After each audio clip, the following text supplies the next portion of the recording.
Assalamualaikum warahmatullahi wabarakatuh.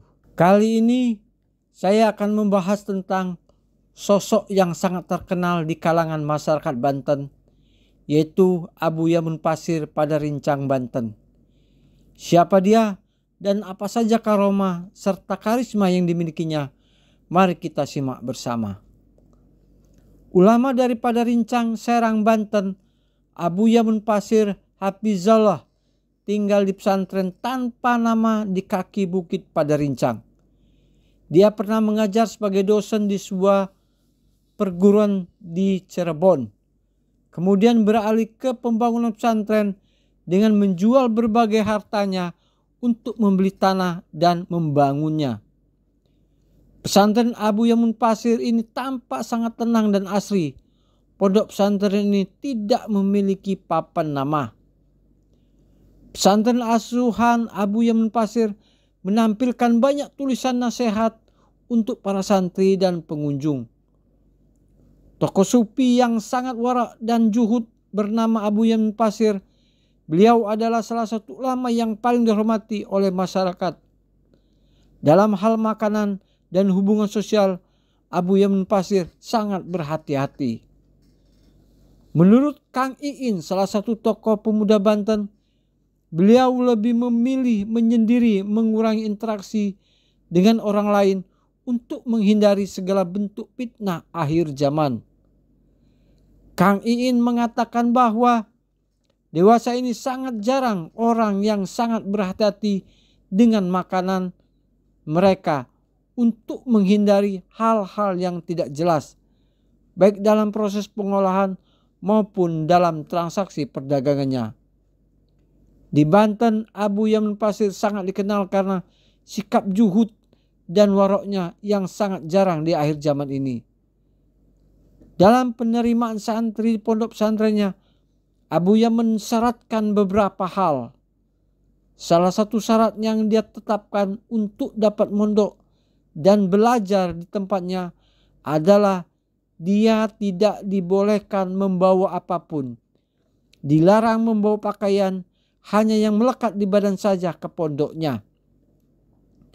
Selain itu, syarat yang diberikan oleh Abu Yamun Pasir kepada mereka yang ingin belajar dengan beliau adalah mereka harus menjalani ujian yang menunjukkan kemampuan mereka untuk berpuasa selama 40 hari sambil berbuka dan sahur hanya dengan 3 teguk air, tidak lebih. Setelah melewati tahap tes ini, selanjutnya Abuya meminta santri untuk berpuasa dengan umbi-umbian yang tidak boleh dimasak dengan api. Selama tahap ini, santri harus membaca 10 juz Al-Quran setiap hari.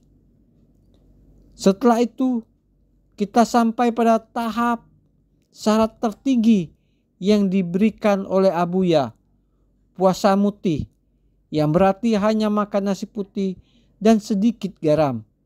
Selain itu, menghindari segala spekulasi atau hanya berdiam diri. Kesehariannya para santri banyak berdiam dan belajar ilmu Al-Quran. Di pelataran luar masjid pesantren, seorang santri duduk diam dan menjawab dengan pelan hingga tidak terdengar jelas. Ini mungkin karena mereka berpuasa dari kebisingan, atau mungkin karena pengumuman yang dibuat di masjid untuk mencegah kebisingan. Meskipun tuntutan yang diberikan Abuya tampaknya sangat sulit, dia memiliki tujuan khusus untuk menjadikan para santrinya memiliki hati yang bersih, yang salah satu caranya adalah dengan menggunakan jalan tasawuf.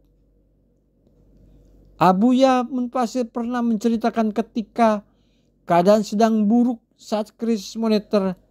Saat itu dia mengatakan bahwa 1 biji telur harus dibagi 7.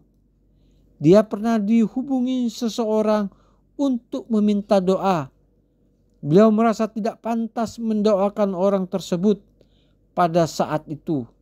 Namun orang itu terus memaksanya dan pada akhirnya dia mendoakan Al-Fatihah untuk orang itu. Orang itu memberikan amplop yang berisi sejumlah uang saat dia ingin pamit pulang. Sebulan kemudian orang itu kembali dan memberikan amplop yang sama tebal seperti kemarin. Namun Bapak, sebutan yang disukai Abu Yamun Pasir karena beliau merasa bukan seorang ulama, langsung menolaknya. Bapak mengatakan bahwa uang pemberian yang kemarin aja masih ada dan belum dibuka dan belum berani memanfaatkannya. Apa itu? Dari mana? Kenapa sedekah sebanyak itu? Bisakah gaji dikurangi? Karena jumlah uang itu satu sebesar 2,5 juta rupiah pada awal tahun 90-an. Ketika Bapak menanyakan pertanyaan ini, orang itu menjawab bahwa dia tahu hukum sedekah sebesar 2,5 dari gajinya. Jadi uang itu adalah 2,5 dari gajinya. Menurut penyelidikan, ternyata orang itu adalah direktur utama sebuah perusahaan multinasional. Sampai saat ini, orang tersebut tetap meminta doa secara teratur dan memberikan sedekah setiap bulan. Dia bahkan tidak pernah absen.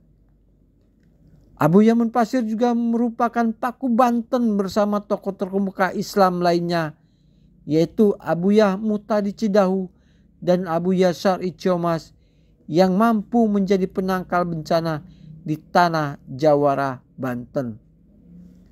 Itulah beberapa karomah dari Abu Yamun Pasir yang dapat saya bagikan di video ini. Semoga video ini bermanfaat dan menambah wawasan kita tentang keagungan dan keindahan Islam.